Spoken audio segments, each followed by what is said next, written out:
Selamat pagi, sahabat-sahabat BBRTLW yang dikasihi Tuhan Yesus. Hari ini Rabu 26 Desember, kita akan belajar tentang kuasa hubungan yang salah. Ya.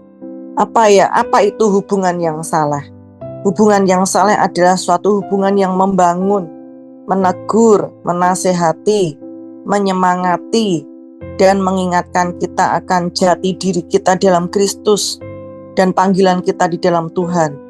Hubungan yang demikian yang membuat kita menjadi orang yang bertanggung jawab atas tindakan kita. Juga hubungan tersebut bisa formal seperti dalam pelayanan atau gereja, atau informal seperti teman sepelayanan atau teman sepergaulan atau teman kantor yang sehati sepikir. Nah, di dalam berhubungan dengan orang lain, ada yang merasa tidak aman, insecure ya, karena merasa tertolak atau memiliki nilai diri yang rendah, minder, dan banyak hal alasannya. Maka perlu kita mengenal Tuhan dan kasih-Nya kepada kita secara lebih intim. Hal ini akan mempengaruhi secara positif hubungan kita dengan orang lain juga. Hal ini kita sudah belajar ya di DI level 1 tentang kasih-Nya Tuhan. Betapa pentingnya kita menerima pewahyuan akan kasih-Nya Tuhan. Di dalam Injil tidak hanya menyingkapkan siapa Yesus, tapi juga menyingkapkan siapa kita. Hal ini pun juga kita sudah pelajari tentang identitas kita dalam Kristus di pelajaran level 1. Nah, di 1 Korintus 15 ayat 33 firman Tuhan mengatakan, jangan kamu sesat, pergaulan yang buruk merusak kebiasaan yang baik. Dari ayat ini kita bisa melihat betapa pentingnya suatu hubungan dengan siapa kita bergaul. Tentang pergaulan, seolah hanya usia remaja atau anak muda saja yang perlu diperhatikan. Namun tidak hanya pada usia tertentu saja untuk memperhatikan pergaulan. Di dalam berbagai usia kita perlu memperhatikan pergaulan. Pergaulan dengan orang di sekitar kita, baik di sekolah, tempat kerja, lingkungan rumah, bahkan pelayanan, dalam gereja, itu sangat-sangat berpengaruh. Nah, mengapa penting untuk memiliki hubungan yang saleh? Sebelumnya kita akan melihat terlebih dahulu ketika Tuhan menciptakan manusia di Kejadian 1 ayat 31. Di situ dikatakan ketika Tuhan menciptakan segala yang dijadikan itu sungguh amat baik.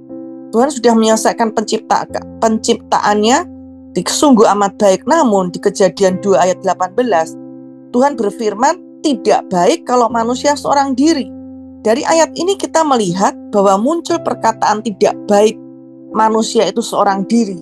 Bukan tidak baik dalam arti sebagai manusianya, namun artinya kodrat manusia itu tidak sendiri. Sekalipun manusia tidak masuk di dalam kehidupan pernikahan. Ayat ini tidak hanya berlaku di dalam suatu kehidupan pernikahan ya. Namun dia hidup pasti membutuhkan hubungan dengan orang lain. Tidak baik dalam kesendirian. Nah, Tuhan menciptakan manusia itu sebagai makhluk sosial, membutuhkan orang lain juga. Tuhan tidak semena-mena menciptakan Adam sebagai penguasa di bumi, diberi otoritas, memberikan nama setiap binatang. Ada sesuatu yang harus Adam kerjakan di bumi ini. Tidak hanya sebatas untuk kehidupan pernikahan saja ya, untuk hal ini yang dimaksud, namun semua manusia, di mana manusia perlu orang lain juga yang sepadan dalam berbagai bidang kehidupan. Sepadan di dalam bidang kehidupan, di dalam bisnis, di dalam pelayanan, dan lain-lain yang memiliki visi yang sama seperti itu. Nah, karena di Kejadian 1 ayat 26 dikatakan bahwa Tuhan menjadikan manusia segambar dan serupa itu supaya, nah ada tujuannya ya. Dan Tuhan menciptakan tuh segambar dengan dikatakan menciptakan segambar serupa dengan kita. Ini gambaran Allah Tritunggal. Manusia diciptakan tidak untuk hidup sendiri. Gambaran Tritunggal yaitu Tritunggal itu ada terdiri dari 3 pribadi. Kita hidup melibatkan manusia lain dengan tujuan untuk dapat mencapai visi, untuk mengelola, menggenapi rencana Tuhan, menggenapi tugas panggilan Tuhan di dalam kehidupan setiap kita. Jadi betapa pentingnya memiliki hubungan yang saleh ini.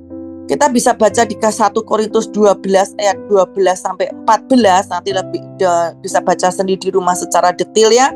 Ini di versi bahasa Indonesia masa kini dikatakan Kristus adalah seperti tubuh manusia.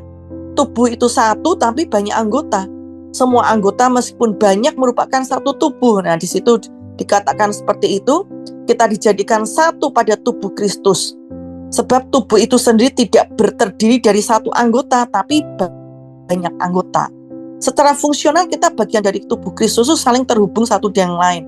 Sama seperti tubuh memiliki fungsi, ya. Begitu pula kesatuan dalam kesatuan untuk benar-benar menunjukkan kepenuhan Kristus itu di dunia ini. Juga di Efesus 4 ayat 11 juga, ya, di mana di situ ada pemberian-pemberian. Tuhan memberikan pemberian kepada manusia, ada rasul, nabi untuk memberitakan kabar baik. Nah, juga kita masih ingatkan tentang pelajaran menggunakan karunia dalam pelayanan. Semua orang yang sudah lahir baru itu memiliki karunia. Yesus adalah seorang rasul, nabi, penginjil, gembala, dan guru. Semua itu dalam satu. Semua karunia ini harus berfungsi bersama di dalam kesatuan untuk mereproduksi pelayanan yang Yesus miliki di bumi. Kita masing-masing ini memiliki karunia. Kita semua memiliki karunia, maka harus bekerja bersama dalam tubuhnya, dalam tubuh Kristus untuk melihat kuasa Kristus terwujud seperti Yesus selama melakukan pelayanan di atas muka bumi ini.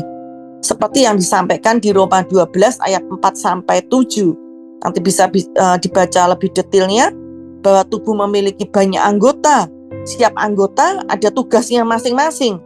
Orang mempunyai karunia untuk menolong orang lain.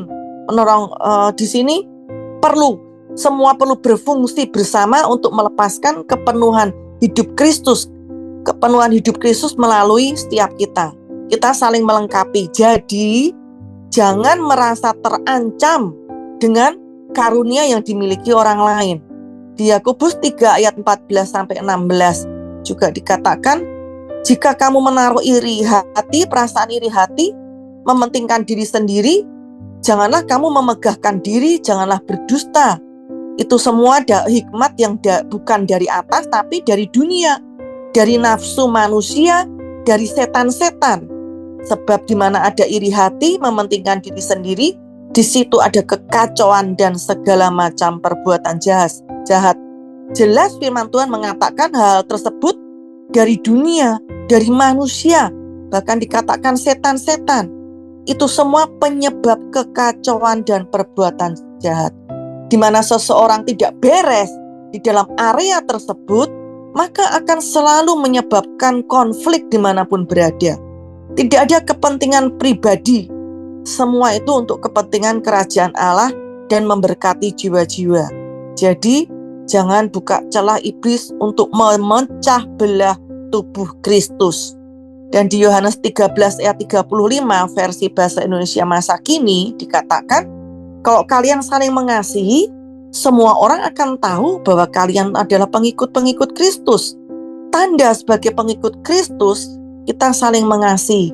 Satu ciri khas yang akan menyebabkan dunia itu mengidentifikasi kita sebagai pengikut Kristus adalah kasih kita kepada satu sama yang lain.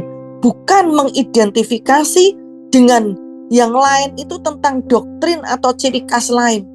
Melainkan Alkitab mengatakan kasih itu yang akan menyatukan. Kesatuan kita sebagai orang percaya yang melepaskan kuasa itu. Semua karunia berfungsi bersama di dalam kesatuan. Jika kita gagal melihat dan memahami hal ini, maka akan menjadi rintangan yang luar biasa bagi tubuh Kristus dan akan menghalangi kita untuk kita secara akurat mewakili Kristus di muka bumi ini. Makanya iblis itu selalu memecah belah kesatuan tubuh Kristus. Doktrin dan ritual perlu dikesampingkan untuk kita dapat mengasihi satu sama yang lain di dalam tubuh Kristus. Ya, kita bersyukur bahwa di komunitas BBL ini kita dari berbagai denominasi gereja dapat berkumpul untuk menerima kebenaran firman Tuhan. Kita adalah bagian dari tubuh Kristus, saling terhubung satu dengan yang lain. Dan di Roma 12 ayat 18 dikatakan, sedapat-dapatnya kalau hal itu bergantung padamu, hiduplah dalam perdamaian dengan semua orang. Nah, salah satu kunci untuk hubungan yang berhasil adalah melakukan bagian kita sebelum kita mengharapkan orang lain melakukan bagian mereka. Stephen Covey menulis berusahalah untuk terlebih dulu memahami sebelum kita minta untuk dipahami. Dan di Lukas 17 ayat 1 versi King James Version mengatakan, Yesus berkata kepada murid-muridnya, tidak mungkin tidak akan ada tidak ada rasa tersinggung dalam kurung atau pelanggaran, tetapi celakalah orang yang mengadakannya. Ya, pelanggaran di sini dapat berbicara juga tentang tersinggung satu dengan yang lain. Kita tidak mungkin hidup bersama orang lain tanpa mengalami ketersinggungan. Semestinya bukan hal yang membuat tersinggung yang menjadi masalah, namun cara kita merespon terhadap apa yang menyinggung kita. Nah, jadi betapa pentingnya cara kita merespon. Di Roma 14 ayat 1 dan 2, di versi The Message ya, dikatakan, sambutlah dengan tangan terbuka sesama orang percaya, tidak berpandangan yang tidak memiliki pandangan yang sama dengan kita. Jangan menerkam mereka setiap kali mereka melakukan atau mengatakan hal yang tidak kita setujui. Walaupun kelihatannya mereka kuat dalam berpendapat, tetapi lemah dalam hal iman. Ingatlah mereka punya masa lalu sendiri yang perlu dihadapi. Perlakukan mereka dengan lemah lembut. Wah, ini ayat ini betul-betul bagus ya. Maksudnya perlu kita tangkap dan belajar untuk memahami. Nah, kita perlu berdoa agar Tuhan memberi mereka pewahyuan. Jangan dijadikan setiap ketidaksepakatan itu menjadikan suatu perang ya, atau perselisihan yang menyebabkan perpecahan. Di 1 Petrus 5 ayat 8 juga dikatakan, sadarlah berjaga-jaga, lawanmu itu si iblis, berjalan berkeliling seperti singa yang mengaum-ngaum mencari orang yang dapat ditelannya. Nah, di Alkitab kita ini disebut domba, di mana domba itu harus ada di dalam suatu komunitas atau kelompok, tidak sendiri. Jika domba sendiri, maka ia akan dimangsa oleh predator. Sebagai predator, singa ini hanya akan memangsa mereka yang keluar dari kawanan. Jadi betapa pentingnya kita memahami tentang belajar tentang kuasa hubungan yang salah ini, sehingga tidak menyebabkan ketersinggungan yang iblis pakai untuk menjadi celah untuk menyingkirkan seseorang, menyingkirkan domba ini untuk keluar dari komunitas. Dan caranya dengan mudah terlewat tersinggungan, tidak sependapat dengan hal yang lain. Itulah celah yang perlu kita waspadai, untuk kita tidak menjauh gara-gara tersinggung, berbeda pendapat kemudian keluar dan menjauh dari kawanan suatu komunitas ini. Ini yang perlu kita pahami di dalam tubuh Kristus. Dalam Pengkhotbah 4 ayat 9 dan 10 mengatakan, berdua lebih baik daripada seorang diri, karena mereka menerima upah yang baik dalam jerih payah mereka. Ya, kalau mereka jatuh, yang seorang mengangkat temannya. Tetapi wahai orang yang jatuh yang tidak mempunyai orang lain untuk mengangkatnya. Ya, begitu pula dengan kita, jangan sendirian. Kita harus hidup bersinergi dalam suatu komunitas untuk kita tertanam, bertumbuh dan berbuah di dalam pelayanan. Sehingga di situ ada kekuatan, keteguhan, juga keamanan. Oleh karena itu, ingat di Markus 6 ayat 7, ya, di mana Tuhan Yesus memanggil ke-12 murid, mengutus mereka tidak sendiri, namun berdua-dua. Yang memberi mereka kuasa atas roh-roh jahat. Murid selalu diutus berdua-dua.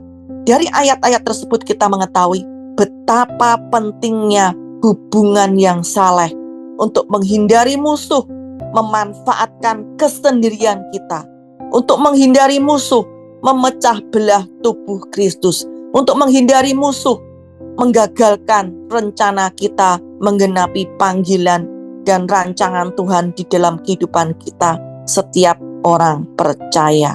Demikian yang dapat saya sampaikan pengajaran 15 menit ini. Saya berharap dapat memberkati. Tuhan Yesus memberkati.